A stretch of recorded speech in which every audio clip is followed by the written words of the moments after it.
the right people come together at the right moment, when they care almost as much about winning as they do about each other, they can become the best of the best.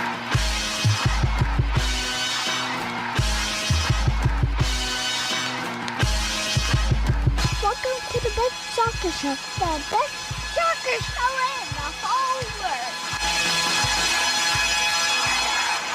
Here we go! It's the best soccer show. Jason Davis, Jared Dubois, wearing the cardigan on a Thursday. Yeah, you have been blessed by the cardigan Now on that I see a it on Thursday camera, it night. makes me look fat. I look svelte in my San Jose Earthquakes jersey, which I'm wearing because Chris Wondolowski scored a hat trick today, Jared. Did you know that? Oh, in the TST? In the TST. See, He scored since a I'm at hattie. work, I was only able to watch a little bit on breaks and stuff like that, but I did not see the Wando game. Who's he playing for? Is he playing for Sneaky Fox? He is playing for Dempsey and Beasley Dempsey? United, I believe. No, Conrad and Beasley are No, you're right. Dempsey's He's playing for Sneaky. I don't know. Which one is he playing for? Somebody I don't let me know. I don't think it's Conrad Beasley because I watched Conrad Beasley. I never saw him. Conrad play. Beasley. Okay. They have D-Row, Did I though, say and D-Row looked legit. Dempsey United. He's playing for Dempsey's team, Okay. right? Yes. Chris Wondolowski is playing for Dempsey's team. And then Conrad and Beasley United is a different team. And then there's also Sneaky Fox, which is Mike McGee's team. This is not Now, going to on be paper- a TST show, by the way. On This is paper, not. I had Sneaky Fox. I thought their lineup looked the best because also, I got to be honest with you, they have Yeah. my all-time favorite MLS player, AJ De La Garza, Yes. on the team. AJ De La Garza. I thought you were going to be talking about D-Row. Weren't you talking about D-Row? No, he's on in the Conrad Slack? Beasley. He is on. Okay, he's on Conrad Beasley. I feel like, okay, maybe it's a matter of who organizes the team, but don't you think D-Row deserves to have his name? Isn't he a full partner of this law firm? Too many of the names are like the coaches' names of like Beasley's the coach. Conrad's Right. playing. Right. Dempsey's a Right. coach. But Right. it's what draws it. And granted, maybe these were going after the Canadian audience. I don't know. Do you feel cheated, by the way? Maybe I wasn't aware that Clint was only going to be on the sideline. Do you feel cheated that we don't have some Deuce out there just wrecking shit? Don't you feel a little cheated? I heard when they talked to Seth Fabregas, who's also coaching one of the teams. Como and- 1907. Como Yes. 1907. Right. And they did Yes. ask him, are you going to get out there at some point? So is that allowed?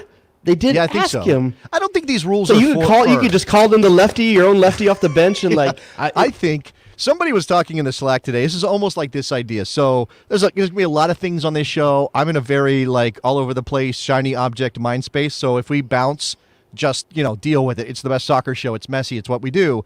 Somebody in the Bestie Slack, which you can join by signing up for the Patreon at patreon.com/the best soccer show. You see how I did that? Nice. See how I worked that in there? It's like you do this for a living. Yeah. Somebody was saying that with Phil Neville now fired as head coach of Inter Miami. Which, by the way, did you catch that? Did you? It catch got that lost in news? some of the news today, but yeah, it's there. The best thing, anyway, with Phil Neville out as head coach of Inter Miami, Yes. they're working on this Messi deal. Lionel Messi, owner, the only way you're going to get him to come to Miami, right? Give him a big piece of the club. Coach and player. It's like Lionel Messi, Father, Son, and Holy Spirit. Like he wants to coach. Why not? Why not? Why would he want Come to? So you're telling me he wants to take less money to do more work? No. I'm saying Dude, he's go all get three of those 600 mil things. just to make his appearances. Well, that's true. He would have to do extra work, I suppose. I mean, he could delegate. He could just be the face of the franchise down there in Miami. It would be an improvement over what's going on right now, wouldn't it? Wouldn't it? Yeah, I guess so. Phil Neville not getting it done. But the good news is Phil Neville's now available for the U.S. men's national team consideration. I'm excited for that. He's got great international experience. He definitely knows something about nepotism. He's got more national which team experience than Jesse Marsh. usually has something to do with the U.S. men's national team. Some sort of nepotism is usually in the mix. So, yeah, get Phil Neville in, and maybe he can figure it out. Okay, look, this show should be largely about U.S. men's national team rosters. We have a Nations League roster, 24 players. It'll be cut down to 23. I think we kind of know where that cut's going to be. We can go through that and talk about, look, the big news. We knew it was coming, right? We were not surprised by this, Jared. This was not a state secret or anything. But the big news is that Folarin Balogun is on the roster. Guns out. Suns out, Bala guns out. I always get it mixed up. Suns out, Bala guns out. That's because you don't rock with your guns out that often. You're right. I don't rock the guns. I'm too Underneath pasty this cardigan, what you can't see is this cardigan, undershirt, tank top underneath all that, ready to go. Well, all the time. I'm a little farther away from skin cancer than you are, and I'm trying to keep it that way. I'm susceptible as being a pasty white Northern European type of person. So I do what I can. I got the guns. I mean, I'm okay on what I'm saying is I'm okay on my guns. Maybe this is the occasion. And when we get the design together, because it is in process. Yes, it is. Our man Nicholas Soup and Sausage was telling us today we have designs in process for Suns Out, Balaguns Out at the Best Soccer Show T-shirt store, and we do have Best Soccer Show T-shirts. People are going to go right now looking for them. They're not ready yet. They're going to be there soon. They're not ready yet. I'm saying that the Suns Out, Balaguns Out designs are in process, but we do have T-shirts for sale repping the Best Soccer Show. We do have them. I really appreciate the fact you putting this idea out there so someone else can steal it in the week it's going to take us to put it online. No, it's everybody is going to know it's we were on this. It's my intellectual first. Property. Okay, do you want to claim that? I'm just saying I'd like to protect it a little. Okay, all right. If you, I'd like to strap one on, make sure it's protected. Yeah. Okay. Look, I said roster. I actually kind of also skipped over the part that we have a new head coach. Okay, we finally got a head coach. Wait, hold on. Wait. I want to play a game. I want to play a game. Can we bring Nick in real quick? Nick, can you come in real quick? Yeah, let me play him in. Let me make sure I get the man properly introduced. The Sausage King of Chicago. There he is, rocking the Best Soccer Show Nick, gear. I'm going to give you the coach's first name. You tell me if you know his last name. BJ Callahan. Good Lord, I wouldn't have known. I wouldn't have known. Even after reading about it, I wouldn't have known it. Did I just say it? I didn't say it. I didn't say it. You're right. I didn't. You know what I'm I think? also the guy who scheduled the show and put it in the show notes. That's a good point. He's our guy. He knows everything. Now, Nick, here's the question. When you hear the name Callahan, what's the first thing you think of? Tommy Boy, Callahan Auto Parts. Tommy Boy. How did we not get that? How come we didn't get that? We didn't get that drop ready. I know. I can't. How did we not get that? I failed. I should have had here at Callahan into that movie. It'll be ready for next show. It'll be ready for next show. Yeah, 100%. BJ Callahan, which also I think it was Jared who was on the Twitter con today handling the Best Soccer Show's business. And Jared, you have us talking about what BJ's? So effective immediately. Hold on. Promoting you from assistant to the regional manager to assistant regional manager. It's kind of like that, right? It is kind right. of like that. It's like how far down the pecking order are we going here? Like everyone gets a promoted, but not a real promotion, but a promotion that's kind of like a promotion. The guy behind the guy. It's the guy behind the guy who nobody wanted to be the guy, and that's not to hate on BJ Callahan. But here's the thing: who's going to turn down a BJ? Okay, well that's inappropriate. And that's right off the top of the show. We barely got going here. Whoa, come on, go. It always comes as foreplay, right? Somebody said, I saw this on Twitter. Somebody said you must really hate your first name if you go by BJ. You think that's right? I knew Bruce some Jenner? BJs back in the day. I knew some BJs. I knew some BJs back in the day. Okay, look, we've all. Never mind. You're right. We've known some BJs and we've known some BJs. I'm saying I had a friend as a kid who went by BJ. I had a TJ. You had a TJ. Yeah. I've never known a BJ. Now I'm trying to figure out what that TJ would stand for. That's Terry. I think it was Terry James or something like that. No, that's not what I'm saying. I'm just trying to. Okay. Oh, Toe Dry. You knew what BJ? I knew a BJ. Yeah. Was it like Billy Joe? I don't remember. I don't even know what it stood for, to be honest with you. But he was. Man. Is there any other soccer podcasts out there that's doing as much BJ work as we are right now?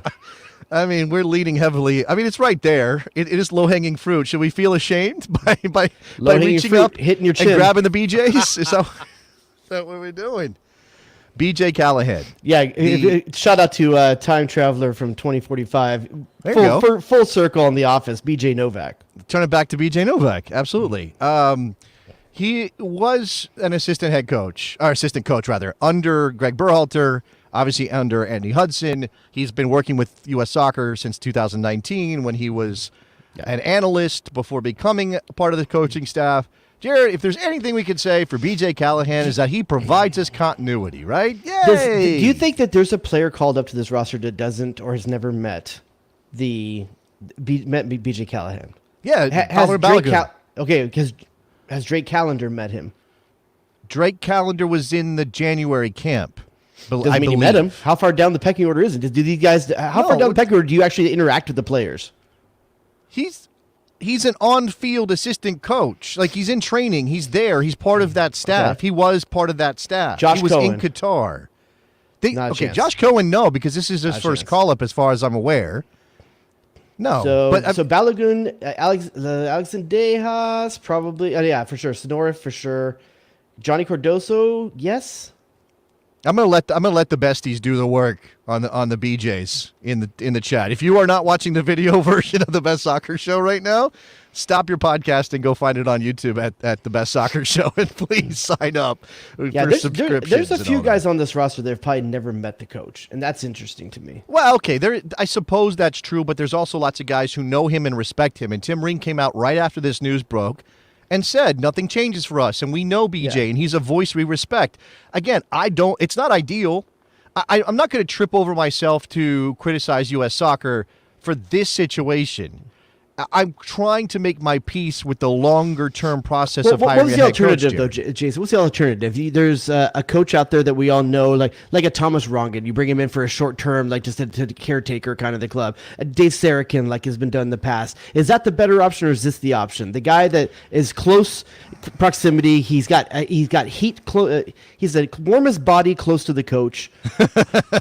Or do you bring in someone that's a bit of a specialist in this regard? This is like Tom Wamsgans becoming the CEO of Waystar Royco. I'm sorry. Did you watch Succession? Did I just spoil it for everybody? I watched 3 episodes and I couldn't get into it. It's a little man, it's a great show. Just ended. Anyway, I just ruined it for anybody who didn't see the finale. My apologies. Now, I will say that I had somebody on my radio show, which is a thing I do every single day. Jared, I still don't know why you're not aware of what my day job is. Every time we come back to this, it feels like you've forgotten again.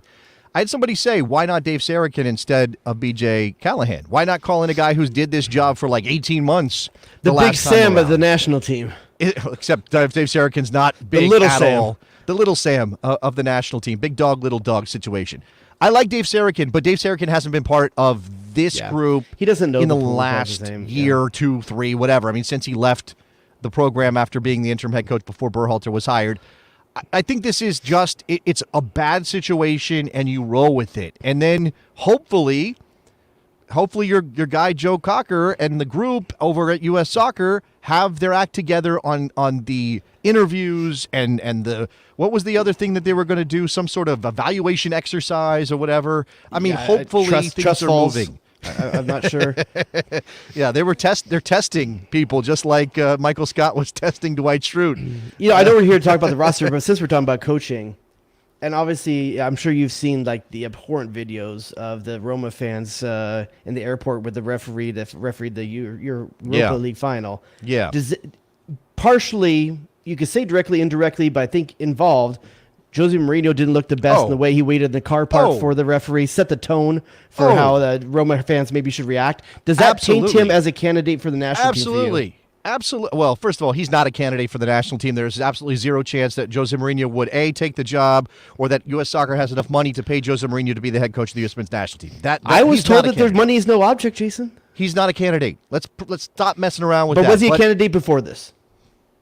I never had him as a legitimate candidate in a realistic one. I kind of Let's say we had the money and he had a little bit of interest. Does it kill it now for you? I like the idea because he's an agent of chaos and he's a personality, and I like that stuff, and I like messing with the system and rocking the boat. I do not like what he did. I do think that he enabled those Roma fans to abuse that referee as he was getting on that airplane to leave. Where were they? Budapest. Budapest. Jose Mourinho's an asshat. He is. He's an asshat. I don't think you can touch him now if he was actually a candidate.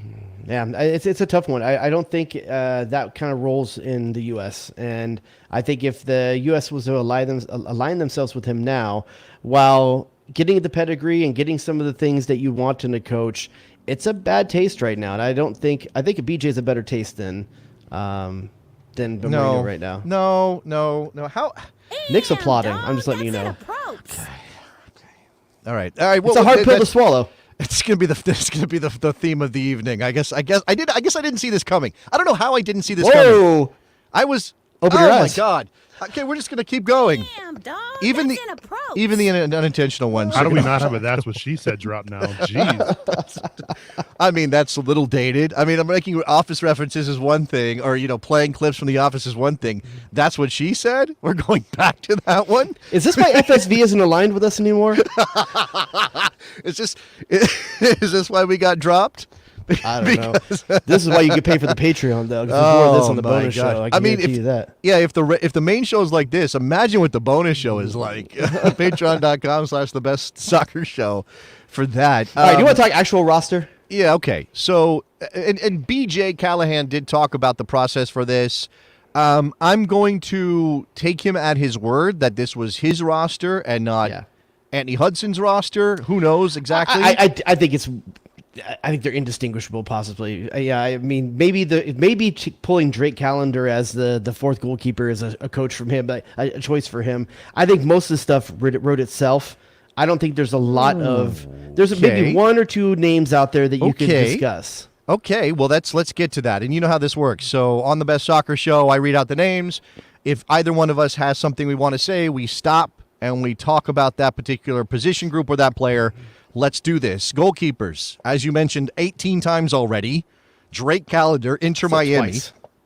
Well, it's the only goalkeeper you've name-checked on the show. It's the first one that's on the list. He does have the best name among the goalkeepers, though, right? That is a pretty good name, dude. If you're going to be, that's like a soap opera character, right? Like Drake Callender returns to The Young and the Restless. Josh Cohen getting his call up. He played in some championship games last year. Josh Cohen's been on the radar for a long time, for years out there.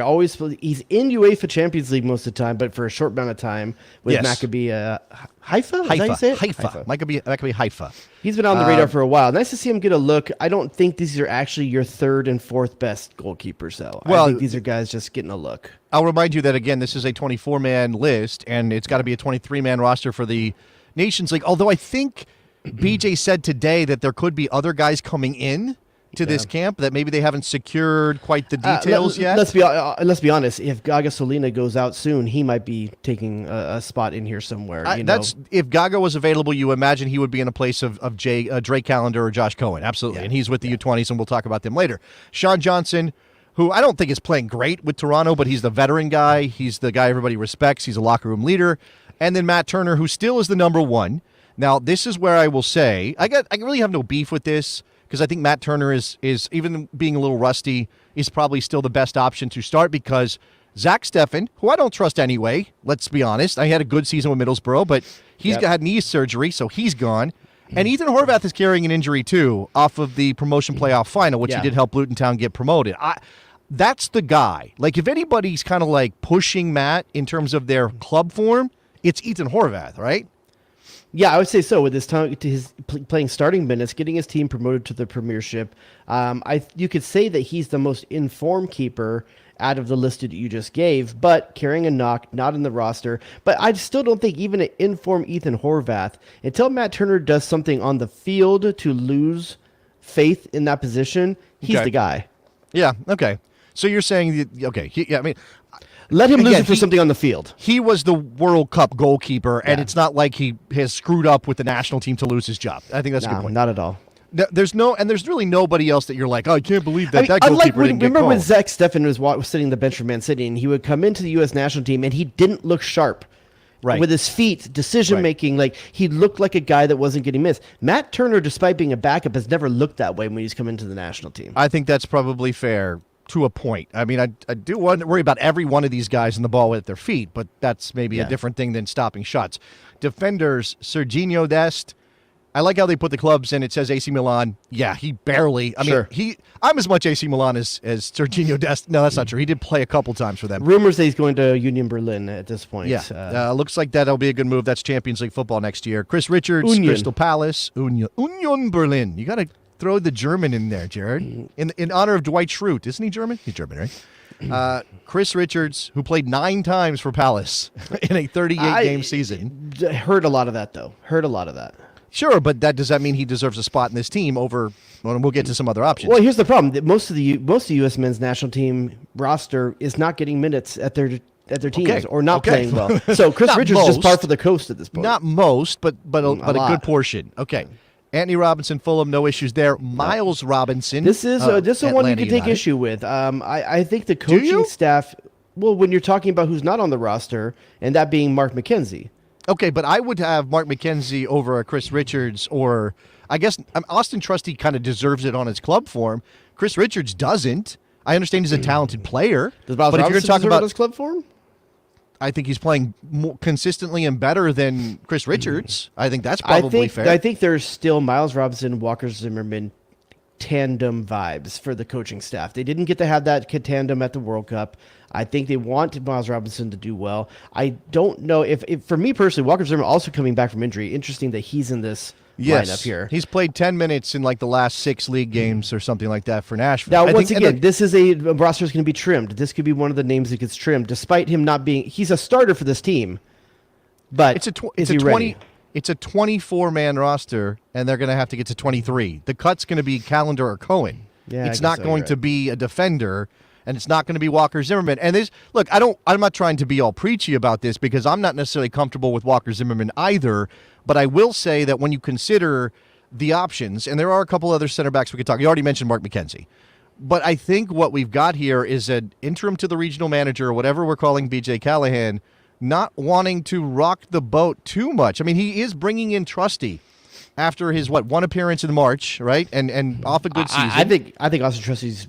I like the fact he's called in. I agree. Well, what I'm saying is you're not going to get Austin Trusty and Mark McKenzie and somebody else and no Walker Zimmerman, who is a guy who just spent a bunch of time playing at the World Cup. Even if he's coming back from injury, there's an experience issue here. There's a comfort level. There's an understanding of sort of how to play. There's a partnership thing as well. You're not going to completely change your I'm going to play devil's advocate here a little bit for the Walker Zimmerman inclusion. And that's when you look at the other center backs, Chris Richards, Miles Robinson, Austin Trusty, the ones that were brought in, they are not the Zimmerman type of center back. Exactly. Zimmerman is a hit you over the head sledgehammer of a center back, and the other guys are more of a saber. Delicate and the only guy who's out there in the pool who you could argue would be a replacement for Zimmerman is a guy who has not been in the national team for a year and a half at this point.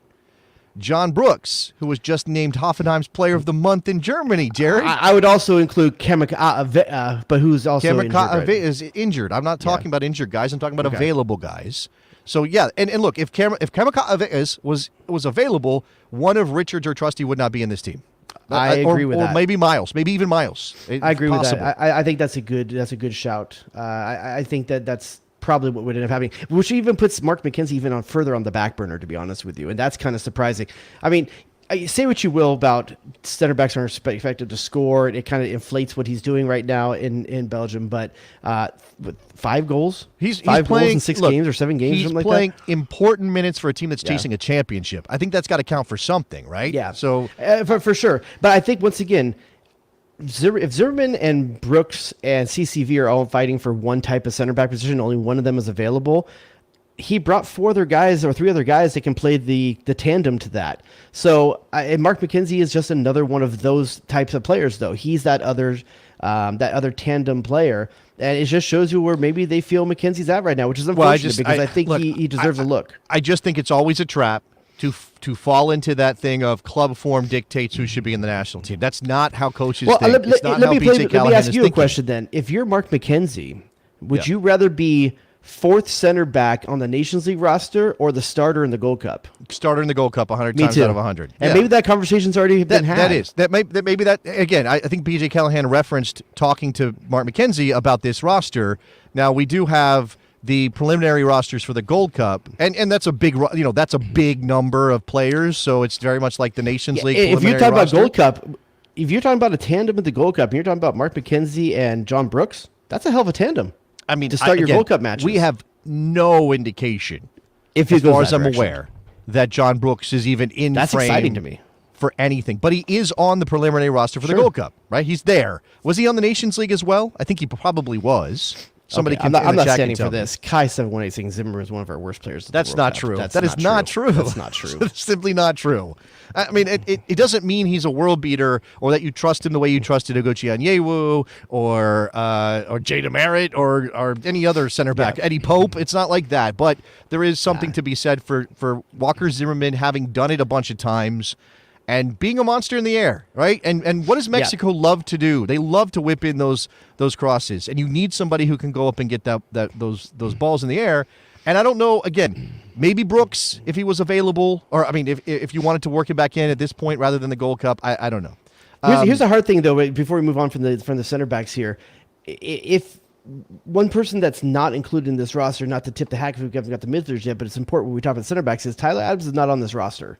Yeah. That cover for the center backs that wants to play against Mexico and force them to the wings. Now you're talking about without that cover there, maybe Mexico plays more through the middle, and now the center defenders are going to have to play at their feet and with runners in combination right in front of them. That you may want a more mobile defender than Walker Zimmerman for that Mexico game. That's possible. That's very possible. I will say, okay, so let's, in the defenders, we're spending all this time on center backs, and they're what, 1, 2, 3, 4 center backs? How many fullbacks are in this list, Jared? I see 1, 2, 3. I see 3 fullbacks. So you have a guy in Joe Scally who is doing double duty as the backup on both sides of that back line. Is that what I'm to understand here? Yeah, I think you see that right there. And I think if necessary, I think a Austin Trusty could play out at the outside back if necessary on the right-hand side. Or right-hand side, right? I believe he's right-footed. I think he played some fullback, if I'm not mistaken, for Birmingham at times in this season. So I think in a pinch, you could go that direction. Jared, look, if we're going to be correct about Kamikaze, you're going to have to be correct about Birmingham. You can't say Birmingham. You can't say Birmingham. That's not Alabama? He doesn't play in Alabama? That's in Alabama. Birmingham, Alabama. No, I lived there, by the way. That's not offensive because I lived in Alabama 2 different times in my life. I want to get into it. Okay. Let me also we talked. Oh, I should say this too. We were talking about fullbacks. There is cover somewhere else in the field, and that's Tim Weah. Austin Trusty is a left-footed player, by the way. Just want to clarify that. That's possible. Sure. He played wingback / fullback for Lille down the stretch of the second half of the season. I guess you could say that. I would also like to point out a name that Nicky Soup and Sausage has thrown out in our chat, and that's Matt Miazga. Any thoughts about Matt Miazga? Because he is more of a Walker Zimmerman kind of player than some of these other guys. I don't know.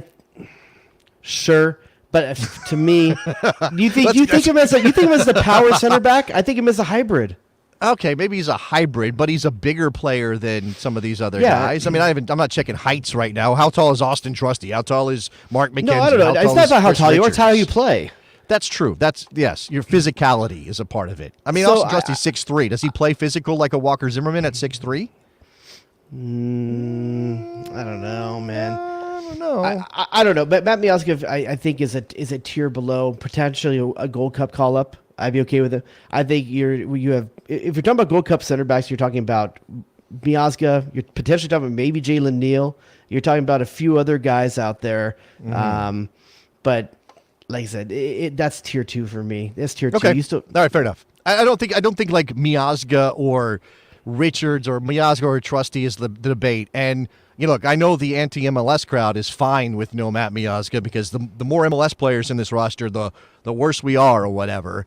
Obviously it's about availability. It's about positional cover. I'm not sure I would demand any MLS center back over the guys that are here. Again, even considering the Walker Zimmerman and Miles Robinson are in this group. All right, let's move on to midfielders.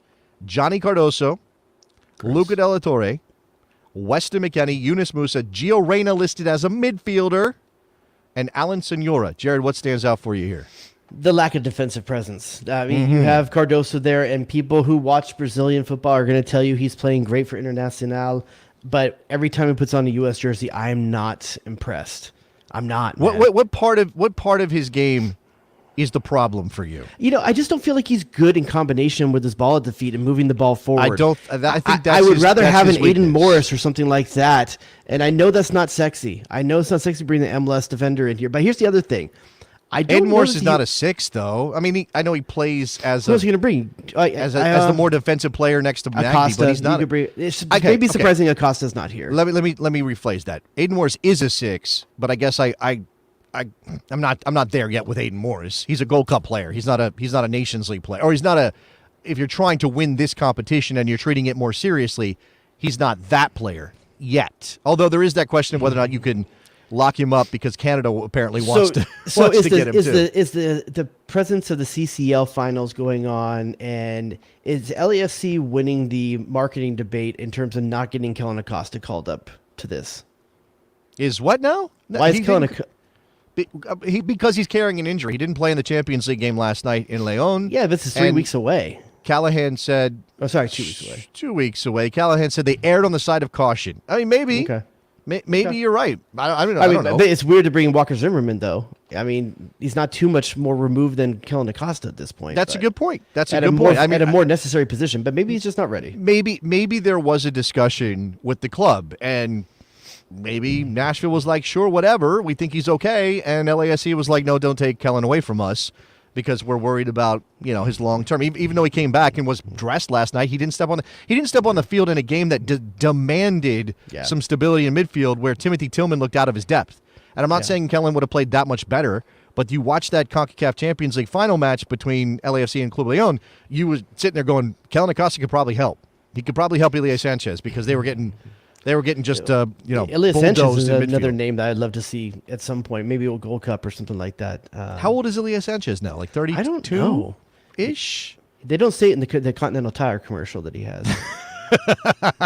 They don't say it there. Okay. Yeah, but I think that's when you look up and down this roster, the midfield roster, it's the lack of defensive specialist, I should say. That being said, I think any of the other three of the other five players, midfielders here, would be fine to play a three-man midfield. It just wouldn't look like it does with Tyler Adams, where you might end up like inverting the triangle a little bit in the midfield and playing with one in front instead of one in the back. It's just a matter of who's comfortable playing deeper in defense. I mean, who's not going to be up the field to have to recover? Do you want to have the conversation of who your three are if you're going to play three out of these five? Well, okay. Let me first say that I mentioned Gio's in this group with midfielders. Yep. I saw Paul Tenorio at The Athletic today say, well, that's an indication that Gio will play in the center of the field. And if you do invert the triangle, you could play Gio at the point as a nominal 10 with some, he can move all over the place if you want. I don't think that's a guarantee, though, because Gio was listed as a midfielder before. I think it's Mexico. You don't play that style of ball, though. You're going to have you don't want to play a lineup that has a ton of freedom. You want to have a lineup that has assignments. I just don't think I tend to agree with that. I think for other games, yes, but against Mexico, I think that might be a recipe for getting beat on the counter or something like that. It kind of depends on how high the fullbacks are playing, and that's an issue. Like Dest has no defensive positional discipline. You don't know where he's going to be in any given moment. Mexico gets the ball back and comes at you, and Dest is caught upfield. Well, you're going to need a second defensive midfielder, a second deep-lying midfielder to help cover that space, right? And are you going to have Eunice in that spot? Are you going to have Weston trying to play that role? We saw how well that worked with Leeds United, didn't we? Didn't we see how good that worked with Leeds United? I'm not saying it's exactly the same thing, but my point is that he's not comfortable necessarily there. And if you're throwing Gio on, as much as I love Gio, he's not a defensive workhorse. He's not going to come back and help you. Yeah, if I was going to pick three of these midfielders to start against Mexico, I would be going with McKennie, Musa, and De La Torre. Yeah, that's it.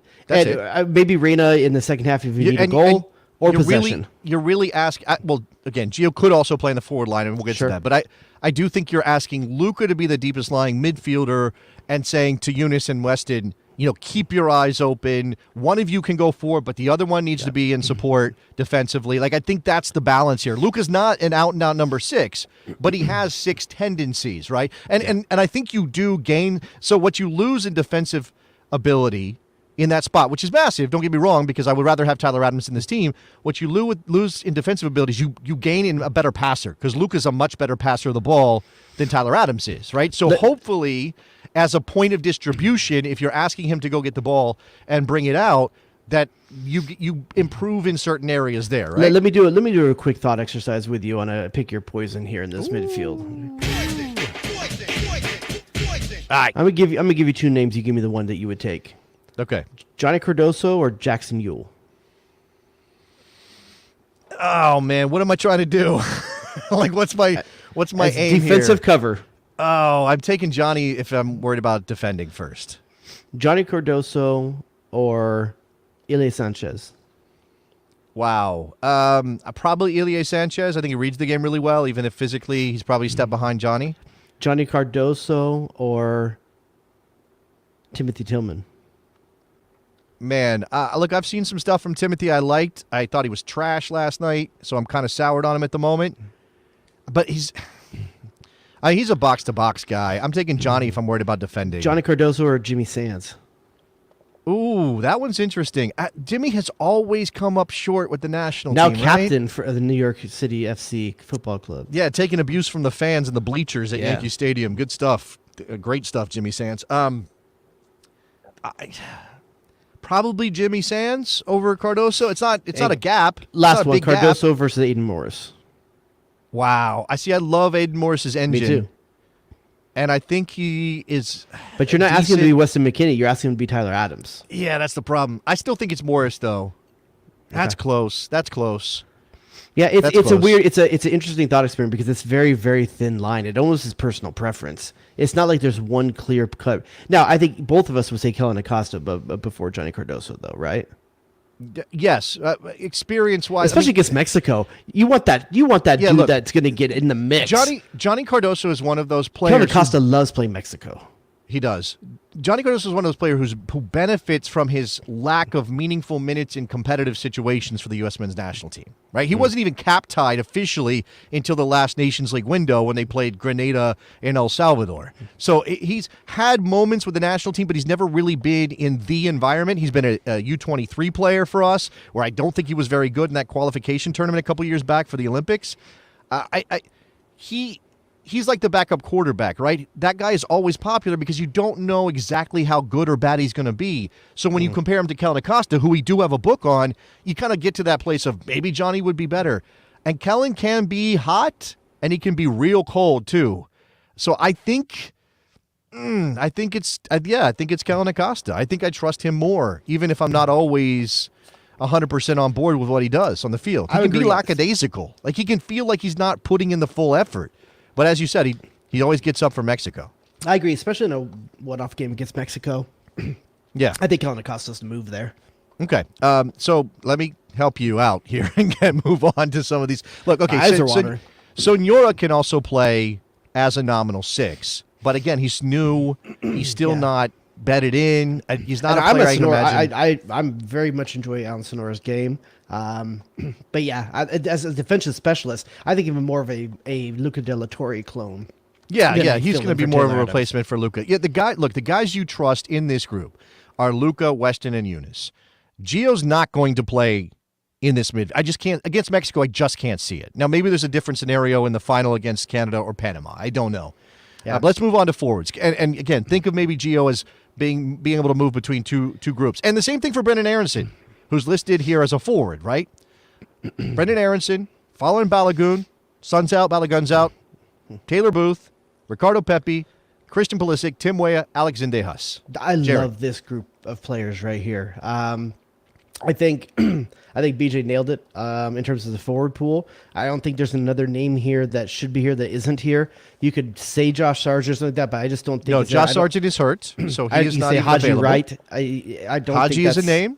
Yeah, Haji's a name. What about another? And I know MLS, the anti-MLS crowd is not going to like this one. But what about Brandon Vasquez? But maybe that's Pepe's spot, and Pepe's the choice over Vasquez. Yeah, I think you have two center forwards here. I don't know that you need to bring a third. No, I think probably not. I think if you're to lose one of these guys and you're concerned, you maybe even go to a 4-4-2 and you play Christian Pulisic or something like that next to one of your big men. I saw somebody throw out a 4-4-2 lineup today with Pepe and Balogun up top, and Christian on one side, Weah maybe on the other.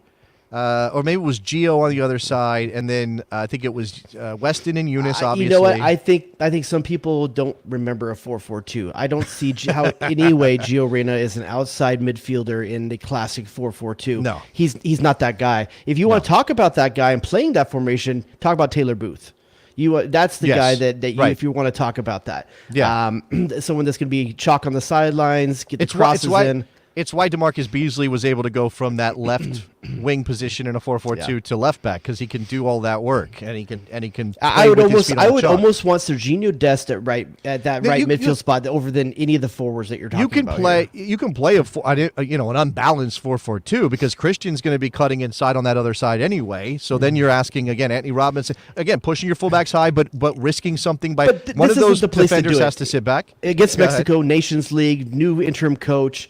You don't want to soil all the momentum of Flo Balogun's like first appearances and stuff like that, forcing a new formation. What you're more likely to see anyway in the flow of the game is a 4-5-1, right? You're more likely to see midfielders dropping to help cover and fill up numbers. I mean, you don't want to get caught outnumbered in midfield, and that's a risk kind of no matter. 4-4-2, it's possible depending on where Christian and your right wing player are supposed to be. I think the starting three writes itself.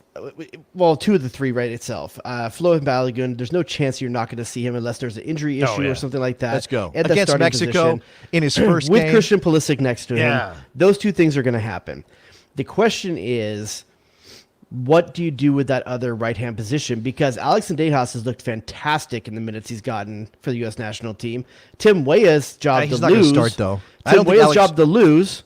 Yes, but right. you also have Gio Reyna in terms of we don't hear the word verticality anymore, and that's what Tim Weah brought to this team. But you still think need maybe it, Gio though. Reyna. Okay, I still think you need Gio on that side, especially if Serginho Dest is going to start.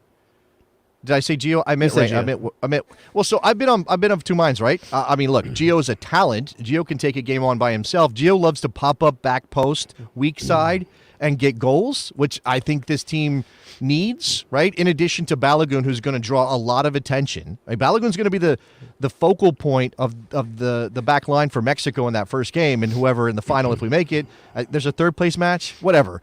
It's going to be Balogun getting all the attention. That should leave open space for Gio to drift inside. Yeah, what's interesting is that it's such a question mark because none of us have gotten to see how Balogun plays with these pieces nearby him. So we don't know what the best complement to his game is necessarily. Does he want service from the wing, which is going to be more of a Tim Weah getting it behind and getting a cross in or something like that? Or does he want a combination with his back to goal with a Gio Reyna on that side? Like, it's interesting to know, BJ Callahan's going to know a lot more about this in a week or so from now. What he sees in practice, what he sees the combinations, and I'll just be honest too. Who does he vibe with? Like who has he played with at the youth level? Like, was Gio in that? Who was in that youth level with him? Tim Weah was, right?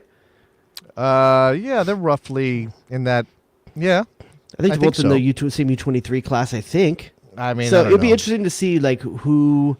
Both playing in France, both know each other. I mean, they've talked about how Tim Weah was hard on the recruitment side for. I mean, Balogun. he was the first one to jump into those Instagram comments and be like, the negotiations were successful. And we all know the first one in the DMs gets the. That's right. Gets the flowers. The first one to jump in gets all the love. That's how that works. So for you, though, which one are you putting on there? If you're starting lineup right now, who are you throwing on the right? Well, so I also want to pin Mexico back as much as possible, and I think Tim Weah is the better option for that. Like, I think Tim Weah's pace is a factor in this game. I would prefer Gio Reyna off the bench as a midfielder most likely, because for me, if you're late in the game, you need a goal, you're moving one of the midfielders out and putting Gio Reyna in, and if you're subbing Tim Weah out, I think Taylor Butters-Sendejas is the better option. Yeah, throw Gio on as a second. I mean, you can do so many things with Gio. It's just that he is not a perfect fit for the starting lineup. I feel like we're like doing what Dortmund did. Drop him in late in the game. And look, talent is a factor, but fit in the system is a bigger one. He has to win the spot. It's not just like you can't just have the pedigree, the name, and the ceiling and say, "Hey, I'm here." But that goes for Balogun as well. But Balogun's stepping into a position that no one has owned. Tim Weah has done a very, very good job. You could make the argument that he was one of the best players over qualifying and even the World Cup. Like, he is one player in Berhalter's system that worked. Yeah. Consistently. This is a comment from Eric. We need a midfield of Reyna, McKinney, and Musa to press. Do you think Reyna presses? No. I don't know. I mean, nominal. I don't think he's a nominal presser. I don't think he's an... I mean, if you want to press, bring Aronson into that midfield and press. But then you also have other issues with that. Yeah, I don't see that. I think that you're going to get a better press with De La Torre instead of Reyna in that midfield. Yeah, okay. So that's the Nations League roster. I mean, Jared, on a scale of 1 to 10, how important is it to you for the U.S. to defend their Nations League title, considering where the program is right now with the assistant to the interim manager? I'll put it at like a 9. I think it's really important. I think it's important to defend a trophy because here's the thing. You're not going to have many things to play for through the next 3 years. You don't have many things. You got the Copa America, you've got this, and the Gold Cup. You got 3 things to play for. Here's your first one, and it's against your rival who already has their coach, who's already starting to get settled. You know, you got to be looking at the kids next door and seeing, hey, are we really still better than them? And how are we measuring up? Because they're going through a new cycle here, and they're changing more things than we're changing at this point. So we should stay ahead. They're finally getting to that transition of generations that Tata was putting no off. Herrera in the lineup. You know, Guardado already retired internationally. He's not there. I mean, you still have Jimenez up top. Who? Was Ochoa still there? Okay. Ochoa is still their best goalkeeper by a mile. Yeah, Ochoa is still there. Yeah, they're still, but they're changing. I mean, look, Edson Alvarez is going to start this game against the United States. I mean, we know that. Yeah. So you better be ready for that level in midfield. And Santiago Jimenez, who's been scoring goals in Holland, I mentioned. I mean, you know, whatever you think about their goal scoring situation, they have some options. They obviously have wingers. Diego Lainez is in that group. So I mean, you know, maybe he didn't turn out to be the player they thought he was going to be, but he's still dangerous, and we've seen what he can do. He scored and here's the thing about the U.S. or the go-ahead goal against the United States. The games where the U.S. has won recently against Mexico, they've let them have the ball. Here, Mexico, have it. Yeah. We'll beat you when we had the counter. We'll beat you on the counter, and we'll see if that's the way that this U.S. team still wants to play under Callahan or not. Okay, so Eric wants to clarify. It's way more about Reyna as the 10 once the U.S. wins the ball with either Luka or versus Luka or Brendan instead of those two because of McKennie and Musa. His that's choices. Not pressing though. Well, he's saying you press, you win the ball, then you get it to Gio Reyna. But I'm not sure that that's exactly how it's going to work out, and I don't think you can sacrifice that midfield body when you're talking. I mean, again, it's not that Reyna won't be in midfield. I just don't know that that's the balance that you want, right? Yeah, so he tends to not run back. I feel like I got to play this one just because we're still there, right? Can I please get a manager? BJ, welcome. You know, love a good BJ. Sure, but you know, not positive. Who's going to turn it down? Nobody's going to say no to a BJ. I just want somebody permanent. Like I want to get somebody in who, you know, I want something long term. Finish the job. Not if you fleeting. Know what I'm saying. Not fleeting. Finish the job. Somebody to do the completion. Job. All the way through the World Cup. All the way through the World Cup. All the way through. At home. You want the best operator in your part of in your home, in your house. All right, that's the Nations League. Do you want to go through the Gold Cup preliminary roster at all? No, it's too hard to know. I don't. Okay, I don't. Okay, that's fine. Let's go U20s. Let's talk U20s. They beat New Zealand, so they are now into the quarterfinals. They will get, I believe, Uruguay triumphed over the Gambia today. Is that 10 goals, 0 goals given up? 10 goals scored, 0 given up? They are plus 10 with 0 conceded, the only team in the tournament to not have conceded. So question to you, and this is becoming maybe a little more apparent as it goes. Has U.S. just not faced tough enough competition so far? Okay, look, I think Ecuador is pretty good. I don't think they're great, but I think Ecuador is pretty good. I think, Fiji blows. Sorry, not to keep the theme going. Fiji is terrible. And then you had Slovakia, who got whooped in the round of 16 by somebody's going to tell me who Slovakia lost to. They lost by a lot. Slovakia is obviously not great. The only thing that you can say is that the U.S. beat who they were supposed to beat. The problem is that it took them a while to kind of break through. Now, they did get an early goal against New Zealand, right, to kind of set them on their way. But against Fiji, it took a long time to finally break through. Obviously, Ecuador was what they're doing, though. What's Fiji doing? What's their game plan? Put 11 behind the ball. Right, but Fiji got absolutely Uruguay's crushed. not going to put 11 behind the ball. But what I'm saying is Fiji got absolutely crushed in their final group stage match against Ecuador, a team that the U.S. beat 1-0. Because they had to come out and try to get points out of that game. I suppose that's true. I guess that's true. They had to open it up a bit, and they got demolished. Look, I'm very happy with this performance. I have no beefs whatsoever. I don't think they could have done too much more, but I think we have to be honest about the fact that I think this is still a good team. I still think this is a team that's worthy of the position that they're in. I think it's a team that's worthy of being the favorites going into this game. I just don't know if they've been tested tested as much as some other teams in this tournament so far. I still think they are potentially But semifinal or even finalists. They keep themselves in it, right? That's the deal. They keep themselves in it. They give themselves a chance. Pragmatic? I think they're going to. No, I don't know that that's even the thing. I think they are willing to play. I mean, a lot of what works for them has come through Diego Luna's individual quality on the ball. Cade Cowell being what our bestie Clayton declared as balls to the wall at all times. So the BTTW, Mr. Cade Cowell, put that on a T-shirt. Like he is so, I don't even know what the word is. Jared, he's to the point, tankish. Yeah. But he's like a fast tank. Like he just goes. Yeah. And he's got that energy level. It works at the U20 level. He runs downhill. I mean, that's he's that type of player where he's running downhill. When he gets the ball, he's running downhill. You better be running with him. That being said, though, that style of play gives up the ball a lot, too. So you have to be ready to transition. This is true, but they've been very good defensively. Brandon Craig has been very good. They've gotten a lot out of who else is in the back there? I'm blanking on my center backs. Furcanis. Yeah, Furcanis has played a little bit. Josh Winder in this team, is that right? Josh Winder is part of this. Wiley. Yeah, as a fullback, as a wide player. I'm talking about center backs. Midfield wise, it's come down to Edelman. It's come down to Jack McGlynn. Yeah. These are Justin Che is another center back who's played well in this tournament so far. I think they have enough stability that they, the problem isn't the balance. I think Mikey Veras wants them to defend well and keep the other team off the board and then figure out the attack. And they are sort of dependent on that individual quality, especially in the wide areas. But the issue is that they don't have a clinical goal scorer, right? They don't have somebody who can just put the ball in the net. They don't have a center forward who anybody kind of goes, that's the guy. Well, they really are an emulation of the senior team, huh? Well, if everybody was like every single eligible player was available and they had called up the best possible team, they might have a couple more options. They would have Ricardo Pepi perhaps in this team. So you kind of have to balance the performance of this group, which is like an A-, B+ U.S. U20 pool representation. So, Mike, for you, if you're Mikey Vargas at this point, they're foibles. If you're Mike Vargas at this point, do you even risk disrupting this team to get some of the guys that are coming in right now, like a Paredes?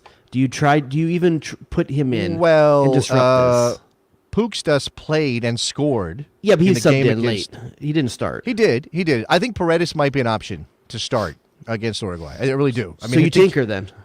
Sure, why not? I mean, this is not a group that has a clear first choice 11. I think we determined that with a knockout round game that you have to win, that the guys he likes are Che, Craig, and Winder, right? And Craig hits an incredible free kick, so leave him in that lineup. We should also mention Paxton Aronson not with this team as well when we're talking about. No, and sure, another creative player who's not with this team.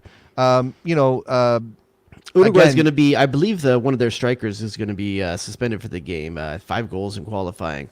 I can't hasn't scored in this tournament, but hasn't scored in this tournament though. But yeah, did score a bunch of qualifying. Yeah, look, they have a real shot. They really do. I will be disappointed if they go out with a whimper against Uruguay. If they fight and get beaten in extra time or get beaten on penalties or something like that, I'm going to say, hey, that's a pretty successful tournament for what it was, right? And what we saw. Yeah, but I think they're just getting to what their ceiling for this tournament could be. I think this is the point where you probably expected this team to get to. Yes. The next one more win from this, I think now you're hitting your stretch goals. Yeah. I suppose. I mean, again, it's also that balance of this is a youth development kind of team, right? And even Mikey himself, when I talked to him on WNBC, he said that he cares about player development, that they are focused on individual player development more than they are focused on the collective winning games. Okay. Now, that's kind of cover for we lost a game, but it's fine because we developed. But I think that there's something to that, right? This is not like a group that's I mean, I know they qualified together, but it's not like, I don't know. It's not like a real team. That's not the right way to think about it. I just don't know that I'm going to be too worried about sort of American soccer's in trouble because we lost in the quarterfinals to Uruguay. What I mean, it is meaningful to me though, because this is the launching pad for guys' careers. Like they're showcasing right now. Like on these guys, a lot of these guys, Diego Luna, who cannot get minutes at RSL for some reason, is showing off on one of the premier youth showcases that's available right now. You could make the argument that he is one of the MVP contenders in this tournament right now. Not necessarily MVPs, but Golden Boots. I mean, Golden Ball. I think Cade Cal will probably be up for Golden Ball if they win this game. And if he scores in this game, he is playing a fantastic tournament. And these guys, this could be the difference maker. Because a guy, it just doesn't translate to me. How is a guy that's potentially going to land a deal going into Europe out of this not break into a starting or even a consistent role for the MLS team? Yeah, I mean, I think maybe this is a showcase thing is overrated a bit. I mean, unless you play for one of the complete off the radar, like unless you play for Fiji and literally nobody knows who you are, I think every one of these players, especially the American players, has been scouted heavily by European teams already. Like none of these guys are going to be new. Now, maybe performing at this level in a tournament environment says something to a European club about, okay, maybe we were not sure before this tournament and you went out and you balled out, so let's go grab you now, or we're willing to pay what will get you out of your club now, and in Diego Luna's case that's RSL. But I don't think anybody here is like, oh, because of the U20 tournament they're getting their ticket to Europe. And by the way, I just saw something, I haven't listened to it, but apparently Josh Winder's deal to Benfica is not a done thing. Is that what the news I'm getting? It was just posted in the Slack by David Herx that Josh Winder was on Football Americas and I guess didn't say that the deal was done. So I don't know. We'll find out about that. I think Josh Winder is a talent and probably will be going to Europe, even if it's not Benfica right now. Give me one name from this team that you want to see make the move for Europe coming out of this. Ooh, that's a good one. Is it Cade Cal? Is it Quinn Sullivan? Yeah, I see. Here's the thing. Cade Is it Diego Luna? Cade Cal's a specific flavor of player, if I can say that without being weird about it. I really like watching Cade Cal play. I think there are certain environments where he could thrive. Does it translate to what most? Yeah, it's tough. There are teams. I mean, there is an where you can be bullish. Hold on, there's an Mbappe-esque type of thing. I'm not saying he's anywhere close to killing Mbappe, so don't come at me. I'm just saying that in space, Cade Cal has Mbappe-like qualities, and there are clubs around the world that will, use a press to create transition that can create space, and Cade Cal can murder you. But it's got to be specific. I'm going to piss a couple people off here because there's some people that are probably more recent to the game that are going to think this is an insult or I don't know what the hell I'm talking about. But you're going to know what I mean when I say this. Cade Cal reminds me of the best season of Brek Shea. When Brek Shea used to play in that position out wide like that, think of the way he used to play when he was a good player. Dallas times. I suppose so. Like he would run at guys just like Cade Cal does, but that's also the danger is that style is a hard style to be consistent with, I feel. You have to find just the right fit for it. Maybe. But go back and watch Brek Shea in Dallas Burn days. It was even FC Dallas. No, it was FC Dallas at that point. Yeah, it was FC Dallas at that point. Yeah. They got him his move to Stoke. There are some players in this team. One guy that's getting mentioned over there in the old chat by our friend JTT, who I have to properly play in. Is that JTT? It's a comment. PG-13, it's JTT! But there he is. Just yeah. So he doesn't want us to say the name of the number 8 because he doesn't want him to go to Europe. Is that what happened I think that he's implying that Union fans would be very upset to see Jack McGlynn go anywhere right now because they need Jack McGlynn in Philadelphia. And look, he's a talented player, and Philly has a reputation for being willing to sell. I mean, they let Paxton Aronson go pretty quick. I mean, they didn't even say, like, hey, become one of our guys first. They were like, oh, Eintracht wants you, off you go. Right? That just kind of happened. So, I don't know. Yeah, they have a pattern of releasing guys and not being selfish and kind of keeping them. That even goes for this national team. They release their guys, even though they could have used them back at the... This is a good shout as well. I mean, and it's a physicality thing.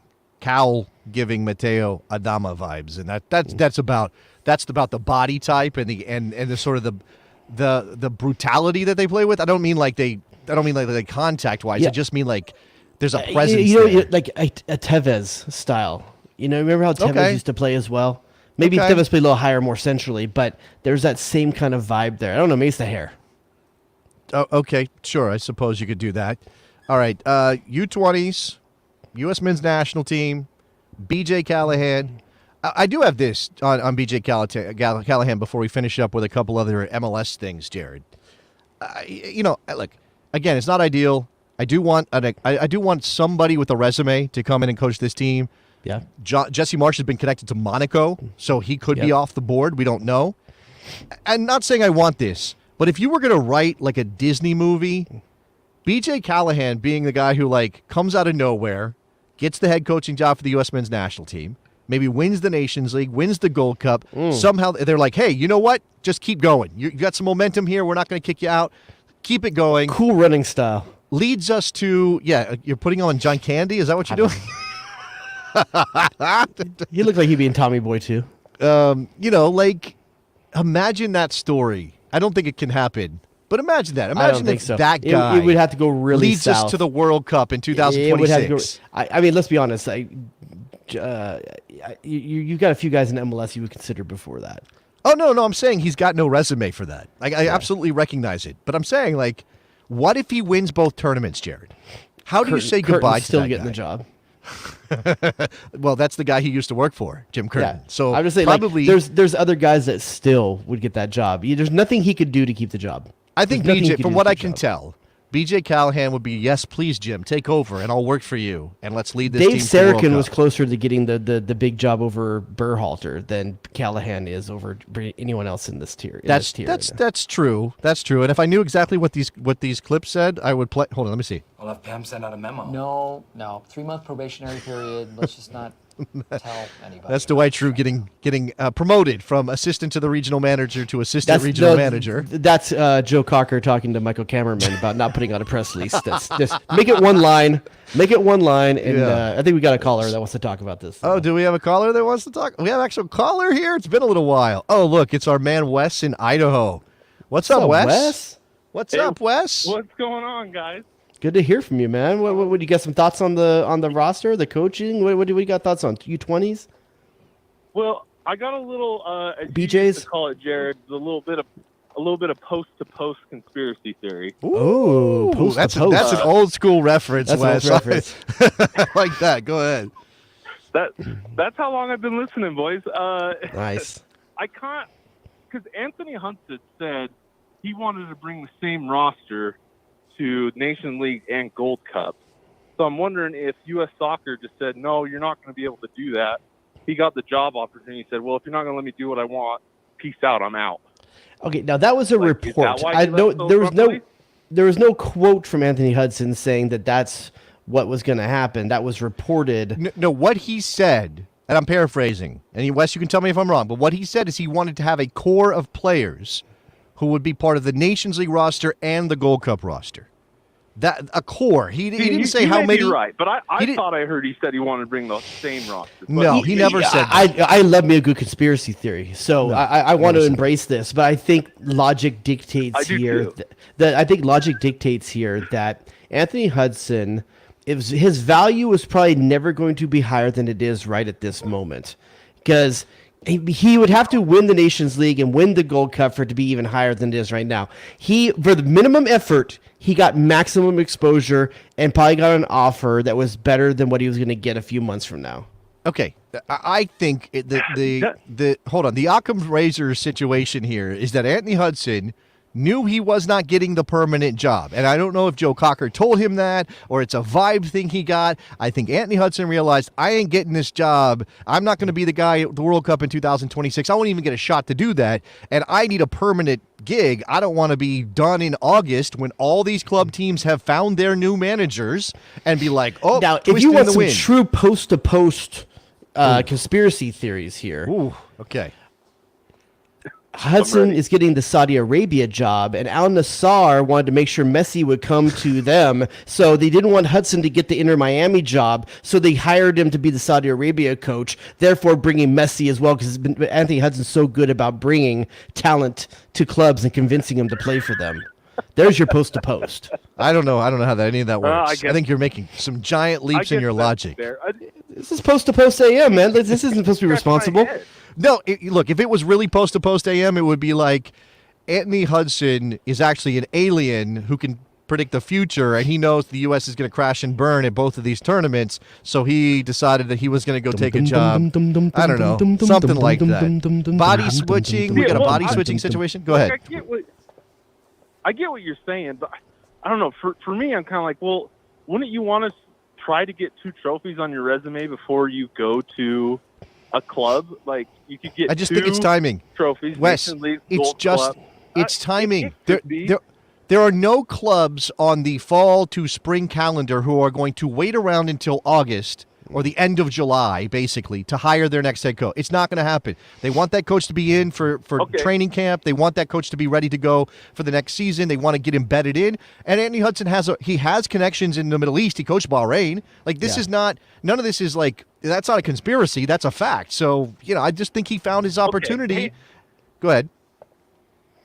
If that's I get, and I agree with you. I totally get that. But if that's the case, and if what's been reported is true, is that basically they've already picked Jesse Marsh to be the coach. Why not just announce it and be done instead of appointing I don't think it's done. Manager? I don't think it's done either. I don't think it's done. I think he's the obvious candidate, so everybody's putting 2 and 2 together and getting 4.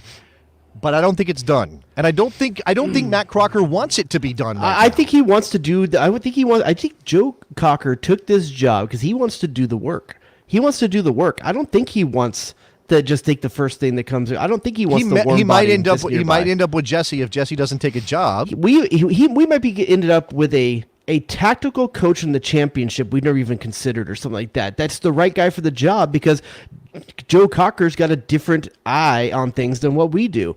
I think he's willing to turn over some rocks to find the right fit. Yeah. And I think he's going to enjoy taking his time doing it. I still think that's the case. Yeah. I hope that's the case. I don't know. Those are just the things that roll in my mind and make me go, man, I don't know. Hey, man, and look. From the last coaching interview Go ahead, Wes, stuff, sorry. it just makes me worry about stuff. You know what I mean? Of course. We all. Thanks for the call, Wes. We all have some PTSD kind of things happening from the last time we went through this, right? I appreciate Wes. Call us back with your next conspiracy theory for post to post on the best Now, soccer does Jesse show. Marsh have a brother that's in the U.S. Soccer Federation? Not that I'm aware of. Okay. I don't know if Jesse Marsh has a brother. Period. But I don't think he has one working for U.S. Soccer. Then he can't. I don't think he can be coached then. Let's real quick before we run out of time here. Jared, are we celebrating? Is this a cardigan to celebrate because the LA Galaxy finally did the thing everybody wanted them to do? Are you? God. Okay, so this is close to my heart this week, okay? It's been a tough go, and I'm not saying it's over now, but very, very happy vibes. This is one of those things I'll probably always remember where I was when I heard. I was out in my backyard grilling some meat. Wait, hold on. It's like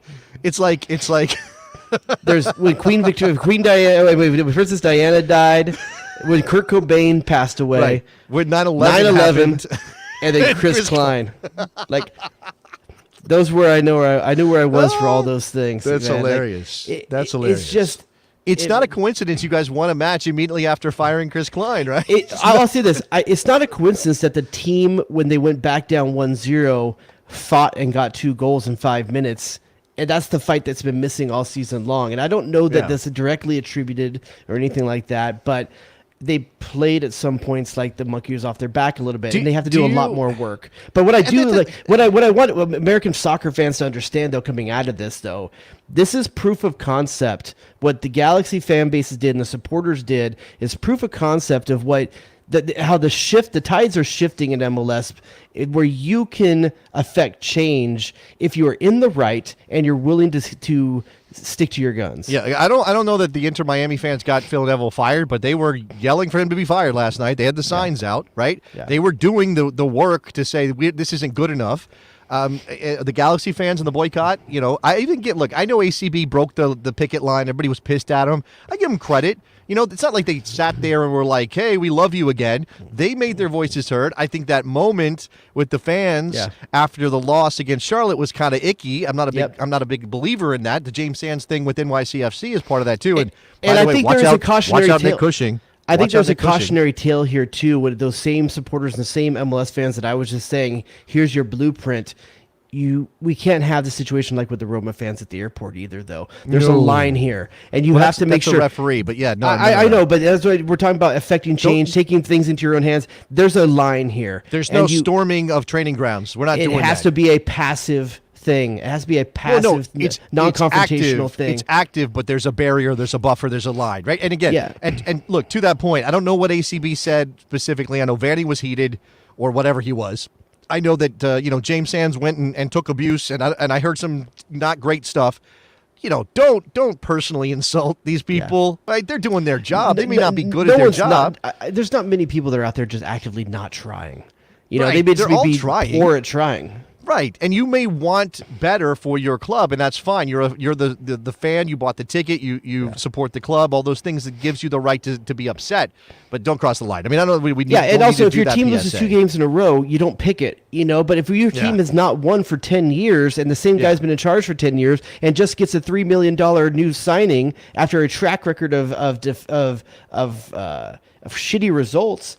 That's the time, don't just pull the emergency hatch or the emergency exit just because you want to affect change in a short period of time. You need to have something that's worthy of that. But I do like the message that is sent to the league. It is good to know that at the end of the day, while Chris Klein was good at making money, that wasn't enough in the end.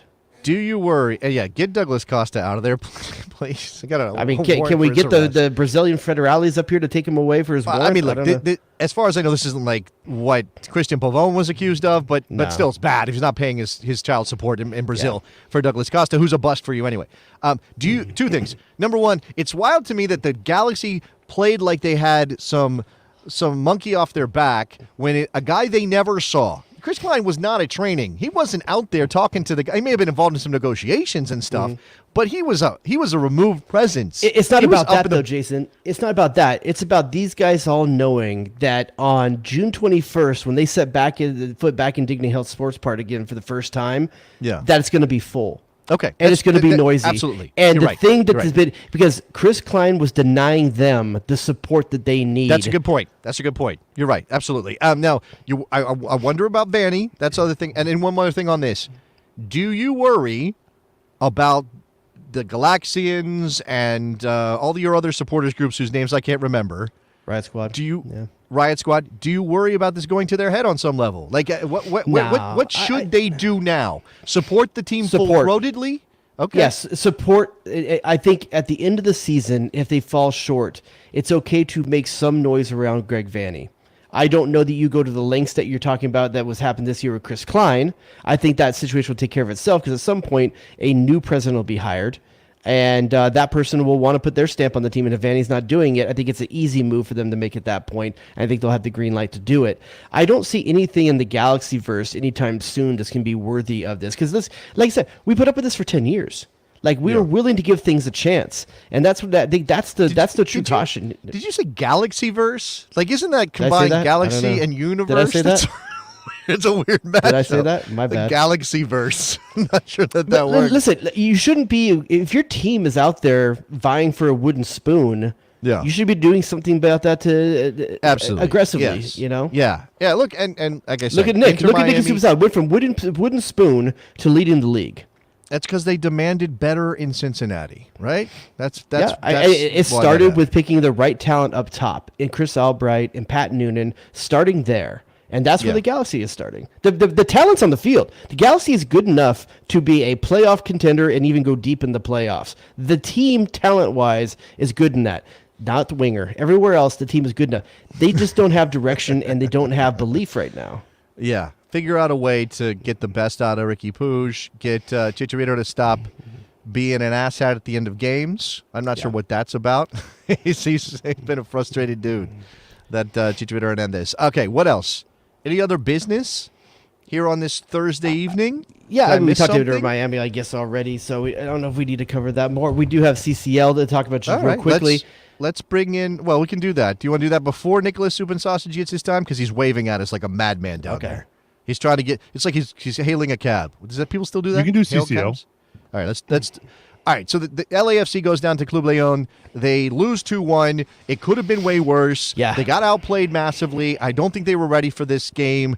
I think not having played a Mexican opponent previously in the tournament the way the Seattle did last year, because they beat Leon before they went and beat Pumas in the final, I think that hurt LAFC.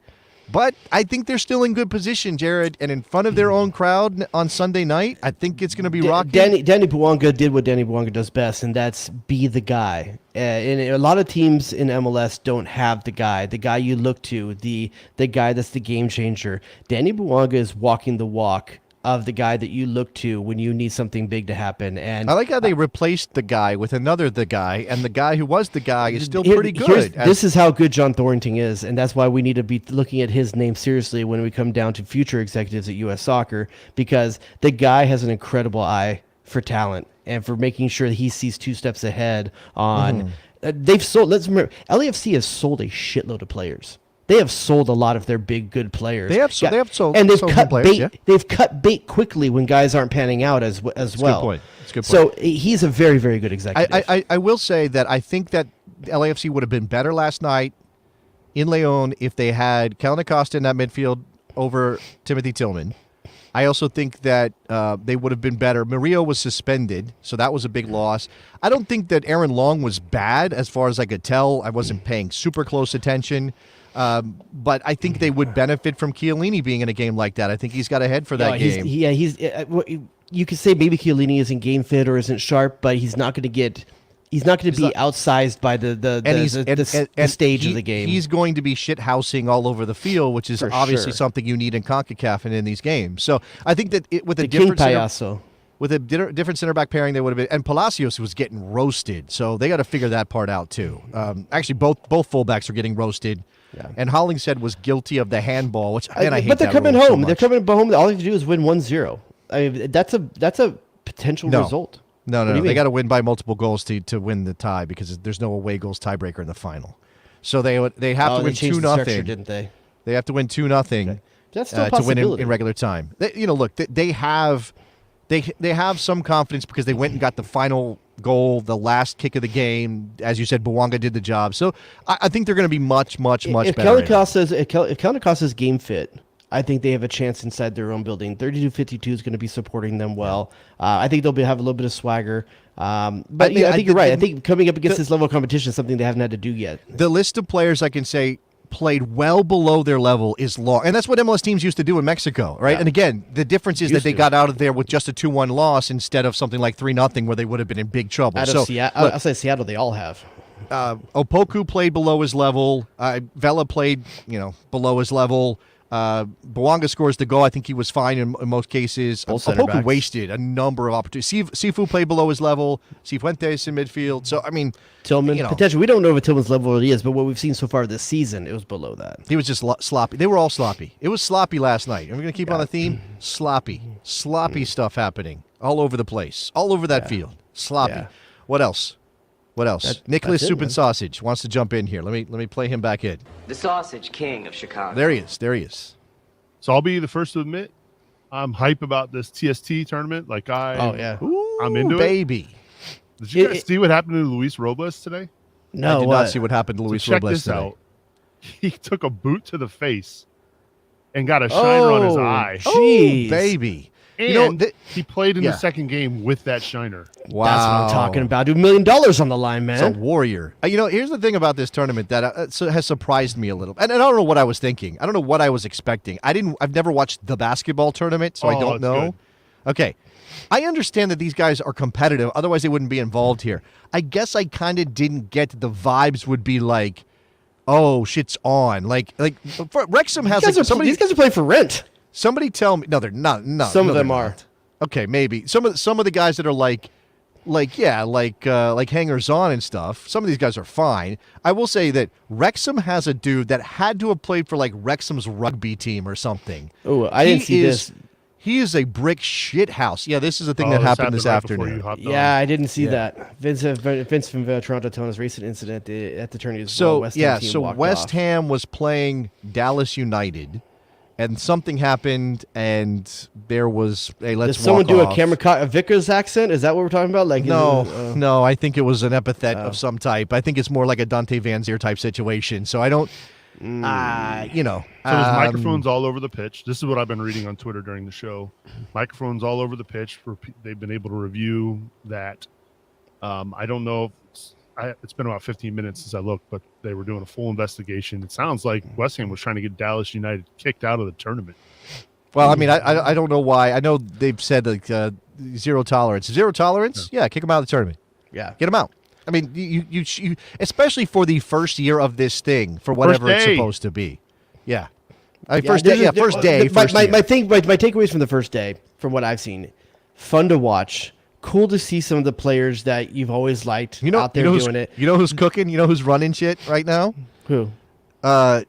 Nick's former favorite, Jeff Cameron, and Breck Shea. They are out there running shit for Blade and Grass FC. They're literally 4 months away from being professionals. Like they're pretty fit. I know. As opposed to Dero, who's out there putting in work as a 45-year-old with a tire around his waist. People are pointing out that one thing that's happening here is that the European squads have brought a bunch of old timers, and the American squads have brought some dudes that are like 28 and in shape. So, yeah, that was very apparent in the first game today watching against the Hoosier Army. Yeah, and Dortmund. Things I like though. I think I like seeing some of the names that are out there. I'm liking the final rules when it's tied. I think it's a fun concept of taking a guy off every 5 minutes, and making him play with less and less and opening up the field. We're seeing goalie goals out of it. I think one of the things that it's hard though on this first day is too many games all at once, and you can't really. You have to pick one. Well, that's the thing. It's going to get better over the next 24 hours. They're going for a quick burn. They don't want to drag this out. These teams weren't going to show up and do a 2-week tournament. Just wasn't going to happen. So as a proof of concept, I'm cool with it. If they were going to change a little bit next time, I'd like to see a 4-day kind of. What do you think of the Elam ending? Say again. I'm okay with it. Elam ending is the target score time. So they get to the end of the regulation. Yeah. And then they so let's say it's 3-0. Let's say Davis FC is beating Superling United 3-0. You play an untimed period where the target is 4. So I already have 3. I only got to score 1 to win, but Nick's team can score 4 and win the game. And I think that happened today with Dempsey's team, right? Wrexham did it against Como 1907, where it was 3-0 Como at the end of regulation. They played the untimed period, and Wrexham scored 3 times. It was 2-0. Wrexham scored 3 times and won. This is kind of American bullshit you either love or you hate. It's different. I mean, it's meant to end the game with a goal rather than have this sort of like, oh, the game's over. Like they want a winner and they want to end the game on a goal. So you always end with a score, which I think does make it more exciting. That's the kind of the point, right? You're playing 7v7. Why not do that? I will say, I would like the organizers to get their shit together on admin a little bit, please. Like just my streams were fantastic. I know there are a lot of people saying their issues. Oh, the first one today on YouTube was rough. Not just that. I'm trying to look at the standings, and they're just not updated. Like I can't tell you what the groups are right now because nothing is updated. I do know Wando scored a hattie, which is why I'm wearing my San Jose Earthquake shirt. So there's that, and he played some goalkeeper today. He was bringing the ball, Striker keeper. There are some guys like pushing on that. It's nuts. One thing that's apparent too is that indoor soccer players are really good in this league. Oh hell yes, yeah. They know the space. Yeah. They know how to space, yeah. Kick-ins in this tournament, so no throw-ins, no offside. I mean, you don't really have goal. You know what they should do? Let you go behind the crease, like behind the goal, like you can in hockey. like a lacrosse soccer mix. Sure. Quincy Amarikwa is playing? Yeah, oh my God. Love that guy. Quincy Amarikwa? That's great. All right. That's great. Arturo Alvarez is playing, I think. Arturo Alvarez is playing. I think he's playing for Dempsey's squad. Is that right? Check us out on Teespring. Get that merch and be on the lookout for link in the show notes down below. New link in the show notes below the YouTube video. Link in the show notes on the podcast version. Please look at your show notes. Please and also, look at your show notes. Upcoming bonus show, we're going to do a all no holds barred Q&A. Ask us anything, like a real one. A real ask us anything. You want to know? Just God, I think you've listened to bonus shows. You're a little close booked more than I am, but and you know who me? Yeah, I think maybe. I'm more open. If you listen to bonus shows and you know some of the themes we've hit, try to maybe go in those directions. I think Nick might turn a new shade of red depending on how this goes. So ways to leave us questions. You can leave us a question in the comments. Just put question for the Q&A. You can go out to Patreon. We'll make a sub Slack on there for just Q&A. And here's the thing: Jason and I are not going to read them. You can mess it. We're not going to hear it for the first time until Nick puts them on. Don't cheat.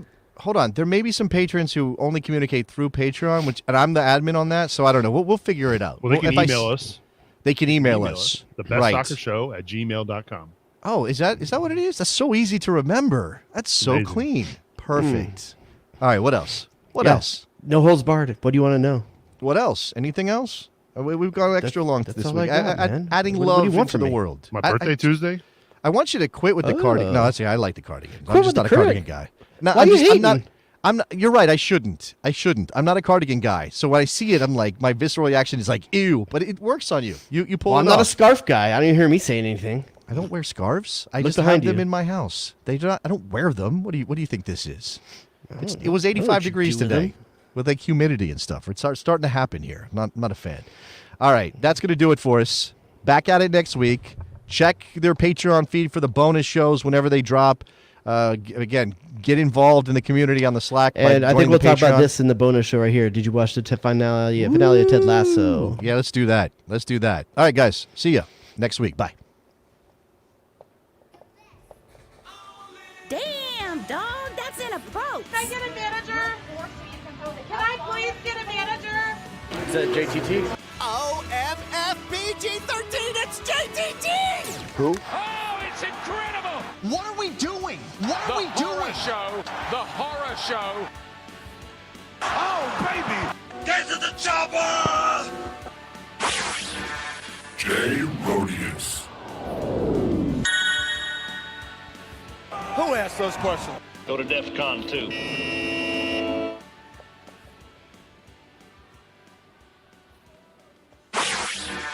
Jay Rodius.